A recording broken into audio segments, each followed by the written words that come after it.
Hello guys, welcome to my channel.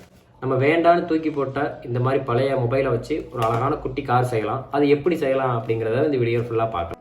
எல்லா மொபைல்லையுமே mobile vibrate ஆகிறதுக்கு உள்ள வைப்ரேஷன் மோட்டார்னு ஒன்று இருக்கும். அது மட்டும் தான் தேவைப்படும். நமக்கு இந்த கார் செய்யறதுக்கு தேவையான உள்ள மோட்டார் இந்த மாதிரி பழைய மொபைலில் தான் கிடைக்கும். அதனால இந்த மாதிரி நோக்கியா பழைய மாடல் ஒன்று எடுத்திருக்கேன். இதை நம்ம கழட்டி இந்த வைப்ரேஷன் மோட்டரை மட்டும் தனியாக எடுத்துக்கிடலாம்.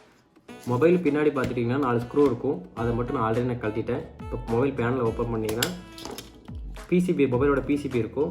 அதுக்கு கீழே நமக்கு தேவையான வைப்ரேஷன் மோட்டார் அதில் இருக்கும். அதையும் கூட கழட்டிக்கிடலாம்.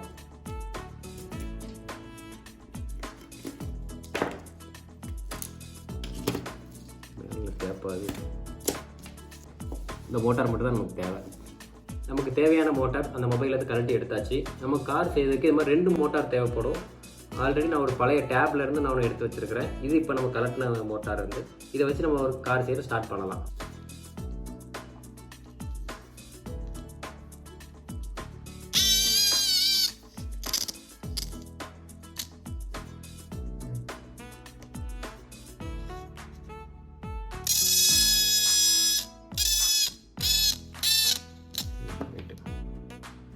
நம்ம கார் ஓடுறதுக்கு தேவையான பவர் கொடுக்கறதுக்கு இந்த மாதிரி ஒரு குட்டி சைஸில் 3.7 வோல்ட் உள்ள ஒரு பேட்டரி நான் எடுத்திருக்கேன். இந்த பேட்டரியை நான் பழைய ஏர்பாட்ஸ்லேருந்து நான் எடுத்திருக்கேன். உங்களுக்கு தேவையான பேட்டரி எதுனாலும் எடுத்துக்கலாம். ஆனால் இந்த அளவில் இருக்கணும், 3.7 வோல்டேஜில் இருக்கணும்.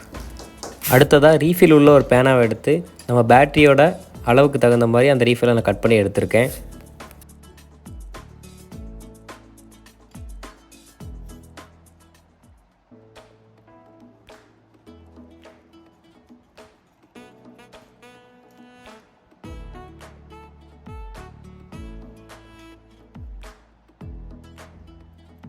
நம்ம மோட்டாரோட ஷாஃப்ட் சின்னன்றதுனால அதை பெருசு பண்ணுறதுக்கு சூப்பர் க்ளூவோட கேப் எடுத்து அதை ஃபிக்ஸ் பண்ணி அதை நான் கட் பண்ணி எடுத்திருக்கேன்.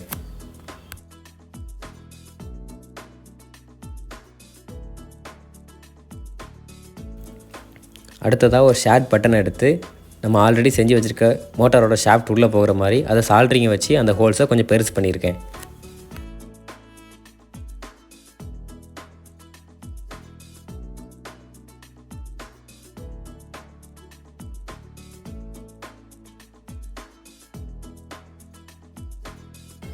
இப்போ பார்த்துருந்தீங்கன்னா அந்த ஹோல்ஸுக்குள்ளே நம்ம மோட்டாருக்குள்ளே ஷாஃப்ட் ஈஸியாக போகும்.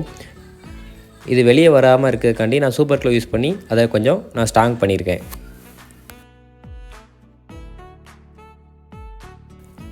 நமக்கு பேக் வீல் ரெடி ஆயிடுச்சு. இப்போ ஃப்ரண்ட் வீல் ரெடி பண்ணுறதுக்கு அதே மாதிரி 2 பட்டன் நான் எடுத்திருக்கேன்.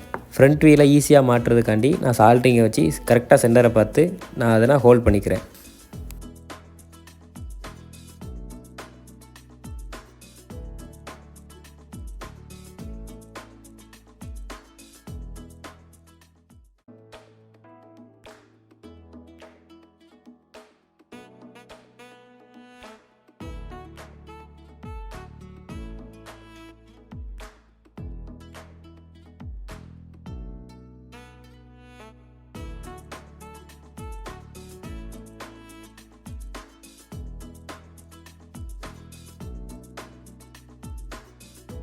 நம்ம காருக்கு தேவையான 4 டயருமே இப்போ நம்ம ரெடி பண்ணியாச்சு. 2 டயர் மோட்டார்ஸில் நான் ஃபிக்ஸ் பண்ணிட்டேன். இன்னொரு 2 டயர் நம்ம இந்த மாதிரி ஃபிக்ஸ் பண்ணியிருக்கிறேன். நடுவில் இருக்கிறது ஊக்க வச்சு ஃபிக்ஸ் பண்ணியிருக்கிறேன். 4 டயருமே பட்டன் தான். ஒரு ஊக்க இந்த பட்டருக்கு நடுவில் உள்ளே விட்டுட்டு உள்ள ஒரு டியூப் வச்சு ஓட விட்டுருக்குறேன்.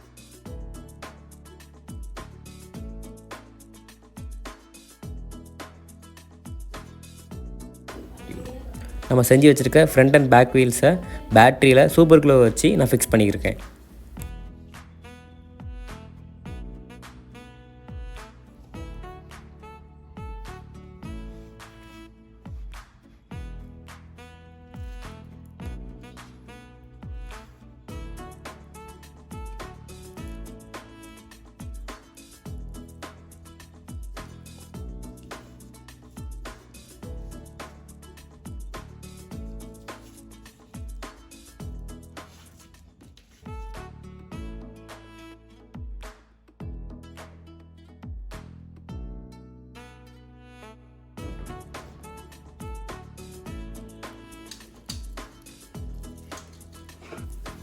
அடுத்ததாக மோட்டாரோட 2 ப்ளஸ் வயரையும் 2 மைனஸ் வரையும் தனித்தனியாக நான் சால்ட்ரிங் பண்ணிக்கிறேன்.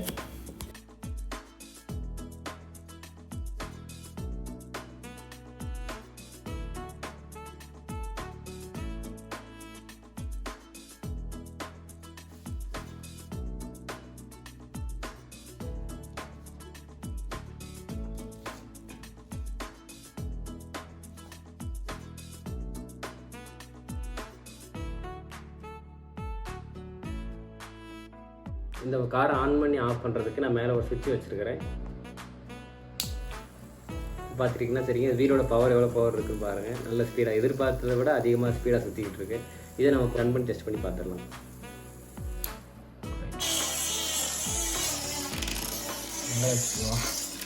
வீடியோக்கே வரல.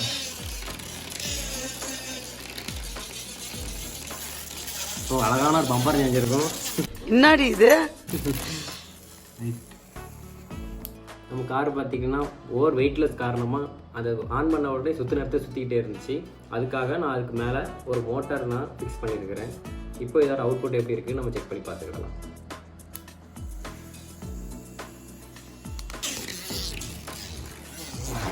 தரையில் வச்சுட்டு போயிடுமா?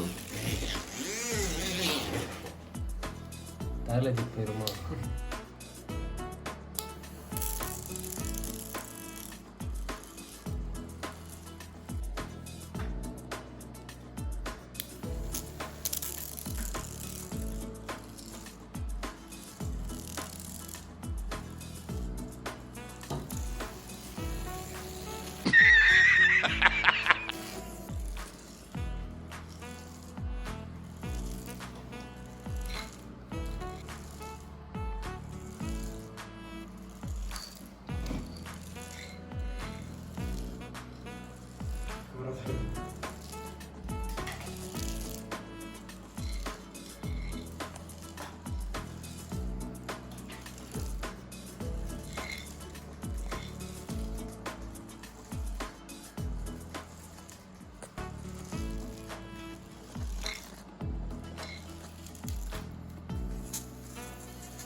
ஃபைனலாக நம்ம குட்டி காரை செஞ்சு முடிச்சாச்சு. இதோட அவுட்புட் ரொம்பவே நல்லா இருந்துச்சு. வீடியோ பிடிச்சிருந்தா லைக் பண்ணுங்கள், ஷேர் பண்ணுங்கள். இதை மாதிரி தொடர்ந்து இந்த மாதிரி வீடியோ பார்க்கணுன்னா நம்ம சேனல் சப்ஸ்கிரைப் பண்ணுங்கள். தேங்க்ஸ் ஃபார் வாட்சிங்.